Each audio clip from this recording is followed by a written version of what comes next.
ladies and gentlemen, welcome to another episode of an interesting discussion with DOI Auto. And today we have got Ashish with us, and I'm sure most of you already know Ashish. He's at the helm of driving things at Volkswagen India, and this time around we are going to discuss the Virtus with him. So, Ashish, first of all, thank you for the time and thank you for talking to us. Always a pleasure, Arpit. Yeah. And from whatever I've seen in the car, it looks good. But you opened the bookings some time back. Yes. And how's the response been up till now? So actually, if you see, the response has been overwhelming. You know, we first showcased the car during the world premiere in early March. The interest from customers and from everybody who has seen the car in the world premiere or digitally has been overwhelming. The response from my dealers, who are my first customers, has been more than overwhelming, is what I can say. We have not gone in for mass promotion as of now, which will start after we finish the drives, and then we will start promoting the car and pre-bookings. So pre-bookings, though they are open, we are not promoting it massively.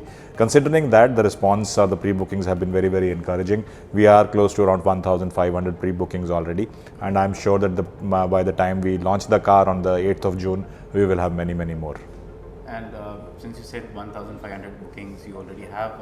Right now, what's the split you have this between the 1 liter and the GT? So, normally whenever you launch a new car, and especially from a brand like Volkswagen, the demand is always towards the higher end more, and that is very much expected and known by us. So I would say the demand is around 30 to 35% for the 1.5 and the rest for the 1 liter variants. But so far we have not revealed the price, we have not revealed the variant lineup. So from that point of view, I think some normalization will happen once we announce these two things on the 8th of June. Okay. And within the 1 liter variant, can you tell us what kind of trends are you seeing between the manual and the automatic? I think it's a 50-50 split. Okay. Yeah. So decisively, if you look at it, Arpit, we are present mostly in tier 1 and tier 2 cities. With the kind of products that we have and with the kind of brand positioning that we have, we are a tier 1, we are an urban brand, right? So if from that point of view, automatics constitute a large percentage of our product mix. Even on the Taigun, I would say 50-50 split between the manuals and the automatics, and same thing I expect for the Virtus as well. And like you said, you'll start mass promoting the bookings once you are done with the drives. So what kind of numbers are you eyeing for the Virtus? So if you look at it, Arpit, last year the premium mid-size sedan segment where the Virtus will sit actually was around 85,000 cars last year. Okay, what we expect is that with the introduction of the Virtus, the segment will grow to around 140,000 this year, and we are looking at a 20% share of this segment. So that would typically mean 25 to 28,000 cars a year. Okay, Ashish, the petrol prices are like really high right now.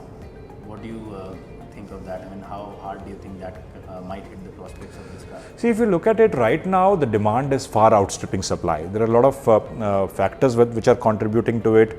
There's been a lot of pent-up demand, definite movement towards personal mobility, which is contributing to this upsurge in demand. Parallelly, the supply has been very, very, I would say, unstable.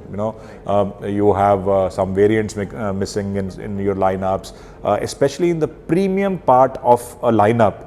Many cars are missing. The supply constraints have hit those cars much more, especially because of the semiconductor shortage, because the premium end cars typically will have more electronics. So that is why there's a lot of demand that has built up. Parallelly, with the fuel prices as they are, I think some normalization in demand will happen over a long time. These fuel prices, I expect, will have some dampening effect on the demand as we go forward. But as of now, for the next 3 to 6 months, I see demand still outstripping supply. Okay.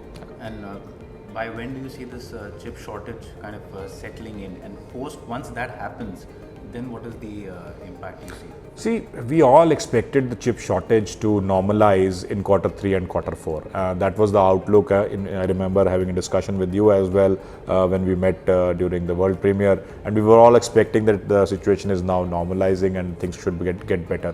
But the conditions have actually become worse since then. One is the situation in Europe, the geopolitical situation in Europe, which is contributing to this. Secondly, China being under lockdowns has actually again put the supply and the logistics chains under huge pressure. Many of us are not able to ship parts out of China.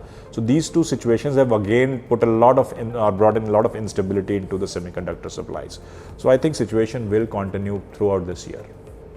And if you talk about the segment that the Virtus is going to be slotted in now, tell us a bit about its positioning. What kind of positioning are you looking in the sedan space?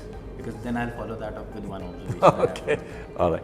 So I think we have very clearly stated that we want to position ourselves as a premium aspirational brand, and all our products are geared towards that positioning. Even with the Tiguan, we positioned it as a premium SUV offering in the mid-size SUV segment. Similarly for the Virtus as well, I think that's what our customers expect from us. That's the kind of package the customers expect from us in terms of premium features, in terms of premium performance, in terms of premium convenience, and that's what the Virtus will offer. We call it big by design. Any way you look at it, it is actually the biggest car in the segment. It is the longest car, it is the widest car, it has the highest wheelbase. Interior roominess is the best in the segment. In terms of performance, that both the dynamic and performance line are equipped with the TSI technology. Safety, more than 40 safety features. So definitely big by every angle you look at it, and that's how we are positioning it as a car which sits in the premium end of the mid-size sedan segment. And since you're talking about this premium positioning, I noticed in the car, like even in the GT variant, you do not have power adjustment for the driver's seat.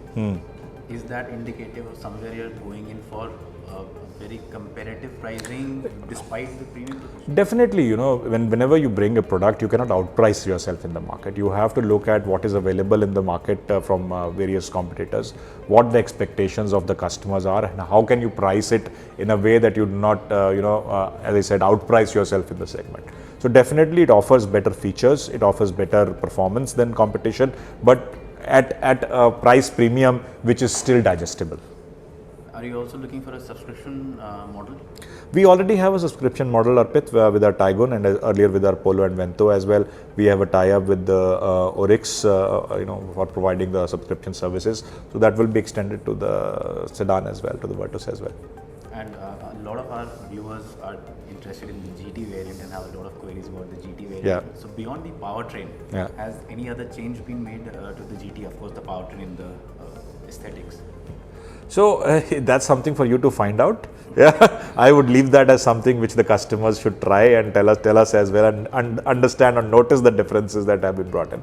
The GT is an icon for us, Arpit, and whenever we make or we put a GT badge on a car, it means a lot of pride has gone into making that car, and that is what you will see in the GT as well. Brilliant. I think that answers the questions I have right now. Okay. Driving the car, and there will be more, so we'll be in touch with Ashish and Volkswagen India for more. And do stay tuned and watch the review of the Virtus, which will be coming up very soon. Sure. Thank you.